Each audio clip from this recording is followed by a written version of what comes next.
ठीक गलत काम किया है। मुंडी हिलाना अगर हाँ नहीं तो ना। एक चादर के बिल के लिए मारपीट किए हैं। मैंने मिलकर मेरी मम्मी के साथ फिजिकली गलत करा। जी नमस्कार, मैं हूं अमरेंद्र और आप सभी का स्वागत करता हूं अवनी की गतिविधियां में। और आज हम आपको एक ऐसी घटना के बारे में बताएंगे जो बहुत ही शर्मनाक है। और ये घटना है पटना के पारस अस्पताल की, जिसे शहर का लाइफलाइन कहा जाता है, जहां लोग ये उम्मीद से आते हैं कि उनके चाहने वाले ठीक होकर लौटेंगे।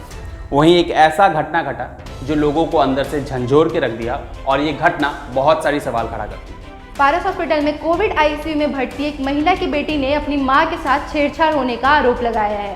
लड़की ने सबसे पहले एक वीडियो रिकॉर्ड किया जिसमें कहा कि मेरी मां के साथ छेड़छाड़ किया गया है। बोलना रिकॉर्ड कर रहे ठीक गलत काम किया है। मुंडी हिलाना अगर हाँ नहीं तो ना। मुंडी हिलाना गलत काम किया है। के बजे रात को? हाँ कब किया मम्मी? शाम में किया है। मेरे जाने के बाद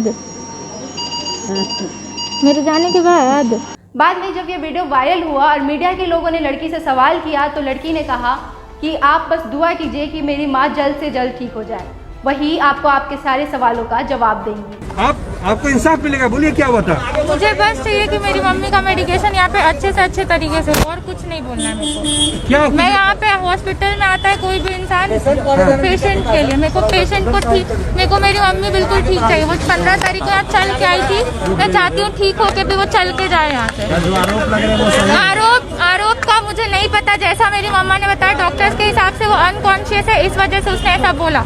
मम्मा जब ठीक हो जाएगी तो मैं चाहती हूँ कि अगर पारस हॉस्पिटल पे भी ये बहुत बड़ा क्लेम है, इतने बड़े हॉस्पिटल पे, तो पारस हॉस्पिटल की पूरी टीम हेल्प करे मेरी मम्मा को जल्दी से जल्दी रिकवर करने का।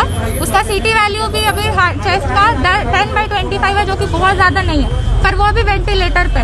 मैं चाहती हूँ मम्मा जल्दी से जल्दी ठीक हो जाए और वो खुद ये स्टेटमेंट दे जो आप मुझसे पूछ रहे हैं, क्योंकि ये विक्टिम मैं नहीं हूँ। विक्टिम अगर विक्टिम है वो पेशेंट के साथ साथ, अगर वो विक्टिम है तो मेरी मम्मी स्टेटमेंट देती है। आपने फेसबुक पोस्ट किया था जिसमें कहा था मैंने कोई भी पोस्ट नहीं किया, मेरा कोई भी फेसबुक हैंडल नहीं है, मैं कोई भी ऑनलाइन सोशल मीडिया यूज नहीं करती हूँ।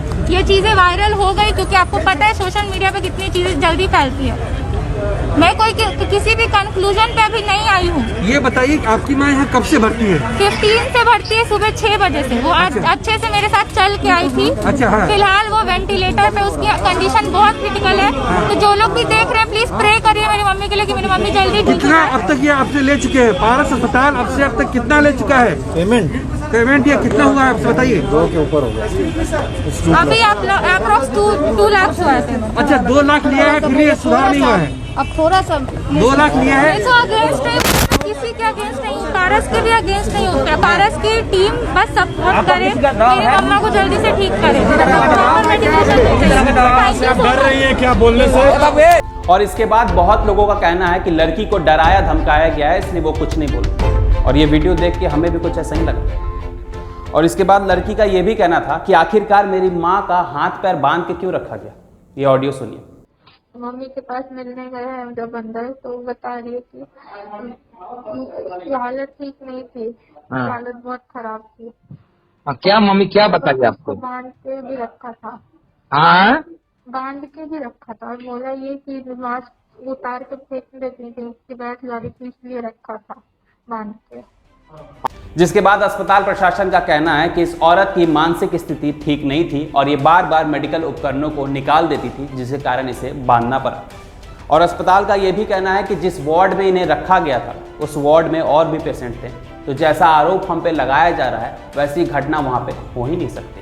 तो ये सब के ठीक एक दिन बाद ही इस महिला का डेथ हो जाता है, जिसके बाद ये लड़की ने अस्पताल के खिलाफ FIR दर्ज करवाया और कहा कि जानबूझकर उनको वेंटिलेटर पे रखा गया और उनके मुंह में ट्यूब डाला गया ताकि वो कुछ बोल न सके। पहले मेरी मम्मी के साथ 17 को सेक्सुअल असॉल्ट हुआ। 3 लोगों ने मिलकर मेरी मम्मी के साथ फिजिकली गलत करा और उसके बाद फिर उस दिन से मम्मी की तबीयत खराब होने लगी। उसके पहले मम्मी बिल्कुल ठीक थी मेरी मम्मी। हम पैदल आए थे, मैं उसको लेकर आई थी और उसके बाद फिर उसकी तबीयत बिगड़ने लगी। जब से ऐसा हुआ मैंने लोगों से बात की, हॉस्पिटल स्टाफ को बताया, तब से लोगों ने ऐसा कुछ करा, उन लोगों ने इंट्यूबेशन कर दिया तभी तुरंत। मेरे को बोला कि आपको साइन करना होगा, इनकी हालत खराब हो जाएगी, और उनको इंट्यूबेशन कर दिया ताकि वो कुछ बोल ना पाए।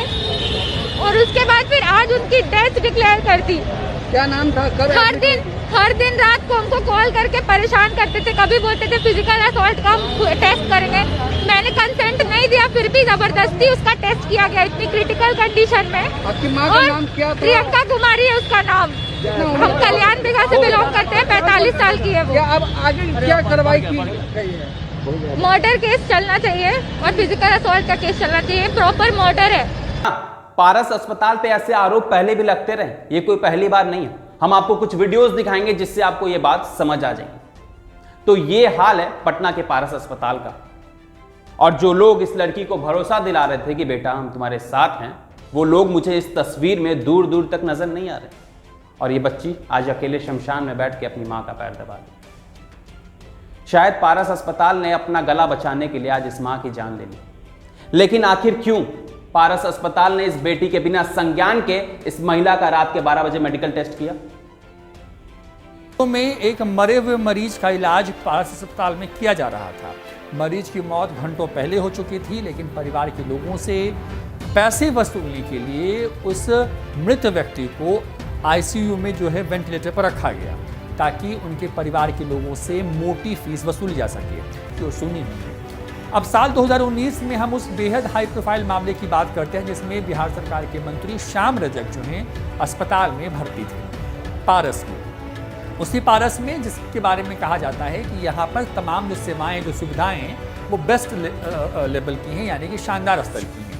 लेकिन श्याम रजक का इलाज वहाँ पर कुछ इस तरीके से हुआ कि उनके पूरे पीठ में फोले हो गए, यानी कि उन्हें जो डायथर्मी जो ट्रीटमेंट दिया गया था, जो कि एक तरीके से यहाँ पे एक तो काउंसलिंग जो है, डॉक्टर्स ऐसे ये करते हैं कि आप ये नहीं कीजिएगा तो आधे घंटे में मर जाएंगे, वो नहीं कीजिएगा तो आधे घंटे में मर जाएंगे। और बावजूद इसके इस तरह का प्रेशर बनाया जाता है। इस तरह का प्रेशर, आप चाहे आईसीयू में जाएं या नीचे कहीं रहें।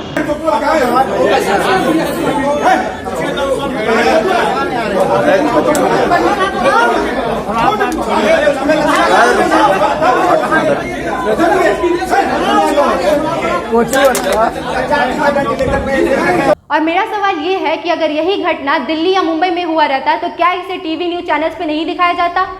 लेकिन यहाँ ऐसा कुछ भी नहीं। तो इससे क्या हम यही समझे कि इस मामले को दबाया जा रहा है? और मेरे मन में एक सवाल या डाउट कह लीजिए ये भी है कि जहां तक मुझे जानकारी है कि जो लोग का डेथ कोविड से होता है, उनकी बॉडी को प्लास्टिक के बैग में या फिर प्लास्टिक से रैप करके रखा जाता है, लेकिन इस तस्वीर में मुझे ऐसा कुछ भी नहीं दिख रहा। तो क्या मैं इसे अस्पताल की लापरवाही समझूं या फिर कुछ और बिहार की सरकार अपना मुंह कब खोलेगी? मैं सरकार से गुजारिश करता हूं कि जल्द से जल्द इस मामले में हाई लेवल जांच हो ताकि इस बच्ची को न्याय मिल सके। और मैं आप लोगों से भी ये कहना चाहूंगा कि इस बार हमें चुप नहीं बैठना, चाहे जो कुछ भी हो जाए, इस बार हमें इस मामले को दबने नहीं देना है, नहीं तो शायद हो सकता है कल को अगला शिकार हम या आप हो। तो आखिर में मैं आप सबसे यही कहूंगी कि ये वीडियो को ज़्यादा से ज़्यादा शेयर करें ताकि पारस का ये करतूत सबको पता चले। धन्यवाद।